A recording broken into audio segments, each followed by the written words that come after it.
Labaran duniya daga Gani ya kori ji Radio Online. To a cikin labaran duniyar na yau Asabar 18 ga watan Janairun shekara ta 2025 za ku ji cewa za a farfado da masana'antun ɗinki 44 da aka yi watsi da su a gwamnatin jihar Kano. 'Yan sanda sun gano motoci biyu da aka sace a jihar Kano.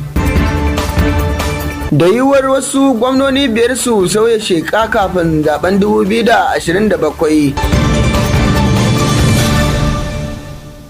To madalla, yanzu kuma sai cikakkun labaran duniyar. Gwamnatin jihar Kano ta himmatu wajen farfado da cibiyoyin masana'antun ɗinki da tsohon gwamnan jihar Sanata Rabi Musa Kwankwaso ya samar wadda gwamnatin baya ta yi watsi da su. Kwamishinan kananan hukumomi Muhammad Tajo Usman shine ya bayyana haka yayin zantawa da manema labarai a ranar Juma'ar da ta gabata, inda ya nuna damuwarsa game da yadda cibiyoyin suka lalace a faɗin jihar. Ya ce gwamnatin da ta gabata ta yi watsi da cibiyoyin wanda aka samar domin horar da al'umma kan sana'o'in dogaro da kai da zummar bunƙasa tattalin arzikin jihar. Muhammad ya jaddada aniyar gwamnatinsu na farfado da dukkanin masana'antun tare da karfafa gwiwar al'ummar kananan hukumomi 44 na jihar kan cewa za su amfana da su. Kwamishinan ya bayyana cewa manufar aikin ita ce samar da ayyukan yi ga matasan jihar Kano ta yadda ba sai sun jira gwamnati ta ba su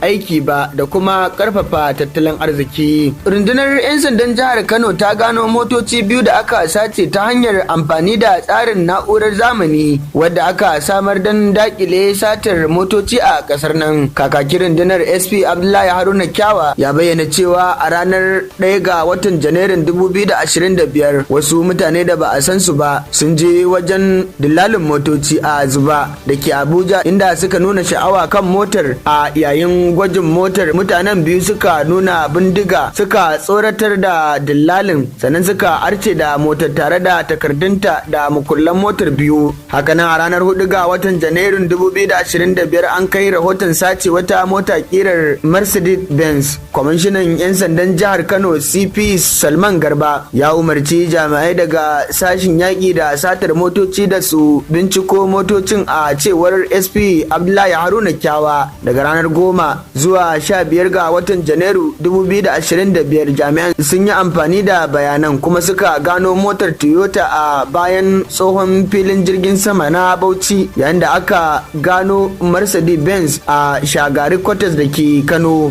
Yayin da zaben shekarar 2027 ke kara kunno kai, akwai zargi mai karfi na sauya sheka a tsakanin gwamnonin adawa guda biyar kafin zaben 2027, kamar yadda majiyarmu ta bayyana. Majiyarmu ta nuni da cewa gwamnonin Abia Alet Oti da na Enugu Peter Mba da na Delta Sharif da na Rivers Similaye Fubara da na Akwa Ibom No sun tattauna kan shirinsu na yin watsi da jam'iyyarsu tare da sauya sheka zuwa jam'iyyar APC mai mulki bisa la'akari da rashin zaman lafiya a cikin jam'iyyarsu tun bayan dawowar mulkin demokaradiyya a Najeriya a shekara ta 1999. Gwamnoni sama da 20 ne suka bar jam'iyyunsu na siyasa a jihohin da suka fi yawan gwamnoni da suka sauya sheka sun hada da Sokoto, Imo, Abia da Adamawa. Labaran duniyar na zuwa muku ne kai tsaye daga sashin labarai da al'amuran yau da kullun na Gani ya kori ji Radio Online.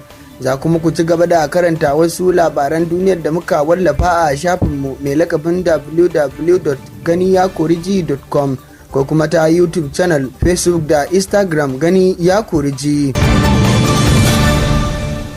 To madalla, yanzu kuma labaran duniya zai ci gaba. Gwamnatin tarayya ta zakulo kamfanonin jiragen sama guda 4 da za ta yi amfani da su wajen jigilar maniyyatan Najeriya zuwa kasar Saudi Arabia domin gudanar da aikin hajjin bana. Shugaban hukumar kula da jin daɗin alhazai ta ƙasa Nakon Abdullahi Usman shine ya shaida hakan cikin wata sanarwa da jami'ar watsa labarai ta hukumar Fatima Sanda Usara ta fitar a ranar Lahadi. Kamfanonin jiragen guda 4 da Najeriya ta zaba a cewar sanarwar sun hada da Airpeace Limited, Flynas, Med Air, da kuma Umzad. Wannan na zuwa ne bayan hukumar ta shirya jerin matakan yin zaɓin a watan Nuwamba 2024 da nufin zaɓo nagartattu kuma waɗanda suka dace, inda kamfanonin jiragen 11 suka cika buƙatar neman a basu damar yin jigilar. Idan za a iya tunawa dai hukumar ta kafa kwamitin mutum 34 da za su bi jerin kamfanonin jirage 11 da suka cika buƙatar neman kwangilar jigilar da nufin yin zaɓin da ya kamata domin kyautata harkokin jigilar. Bugu da ƙari an zaɓi kamfanoni 3 da za su yi jigilar kayayyaki yayin aikin hajjin da ke tafi. Shugaban Najeriya Bola Ahmed Tinubu ya bayyana godiyarsa ga ƙungiyar gwamnonin ƙasar nan bayan amincewa da murya ɗaya da suka yi da ƙudurin dokokin haraji guda 4 da ke gaban majalisun ƙasar a yanzu haka. A cikin wata sanarwa da mai baiwa shugaban ƙasa shawara na musamman kan yada labarai Bayo Onanuga ya fitar a ranar Juma'a, ya ce Tinubu ya jinjina wa gwamnonin saboda jajircewarsu a shugabanci da kuma tabbatar da haɗin kai a faɗin ƙasar. Tinubu ya kuma yi kira ga majalisun ƙasar su gaggauta aiki a kan ƙudurin ta yadda ƙasar za ta ci moriyar sauye-sauyen. Ma'aikatar shari'a Isra'ila ta fitar da sunayen Falastinawa 95 da za ta saki a wannan rana ta Lahadi bayan cimma wata yarjejeniyar tsagaita wuta. Cikin waɗanda za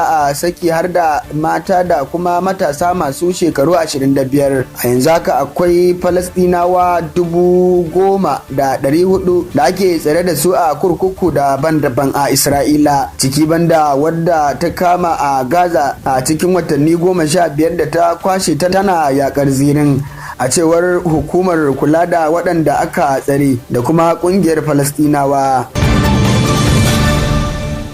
To labaran kenan a madadin sashin labarai da al'amuran yau da kullun na Gani ya Koriji Radio Online, musamman ma editan da ya tace labaran duniyar Muhammad Sardauna, ni da na gabatar nake cewa mu kasance tare da ku wani jikon idan Allah ya so ya yarda.